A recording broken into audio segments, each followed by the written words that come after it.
Sveiki, aš esu Karolis Butkus. Šiame trumpame siužete pademonstruosiu savo metodą. Žaidžiant ruletę galima statyti ant atskirų skaičių, galima statyti ant stulpelių ar ant vieno iš 3 tuzinų. Tačiau visi tokie statymai beverčiai, jūs statykite tik ant spalvos. Galite statyti kiek norite, nuo 10 euro centų iki 100 eurų. Svarbu, kad statyti pradėtumėt nuo mažos sumos. Statykite 1 eurą ant juodos ir sukite ratą.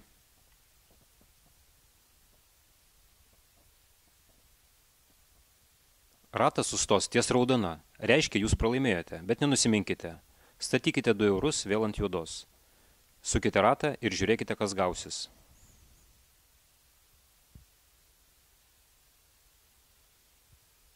Vėl raudona. Atminkit, kad jūsų strategija yra pralaimėjus padvigubinti statymą. Taigi dabar statykite 4 eurus.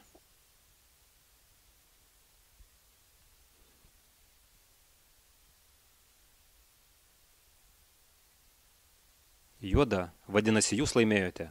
Laimėjote 8 eurus. Laimėjus labai svarbu paspausti clear bet mygtuką. Vėl pradėkite statyti tik nuo 1 euro, statykite ant bet kurios spalvos.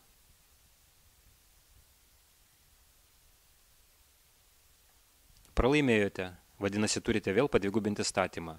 Statykite 2 eurus ir žaiskite toliau.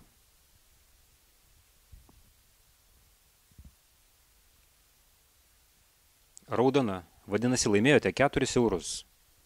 Laimėję visada paspauskite clear bet mygtuką ir pradėkite žaisti nuo pradinės 1 euro sumos.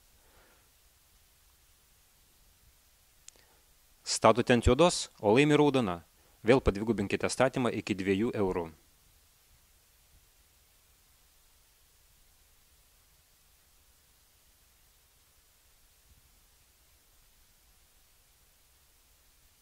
Šaunu, laimėjo juoda. Vadinasi, laimėjote 4 eurus.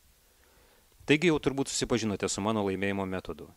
Jei turite klausimų, rašykite komentaruose ar elektroniniu paštu.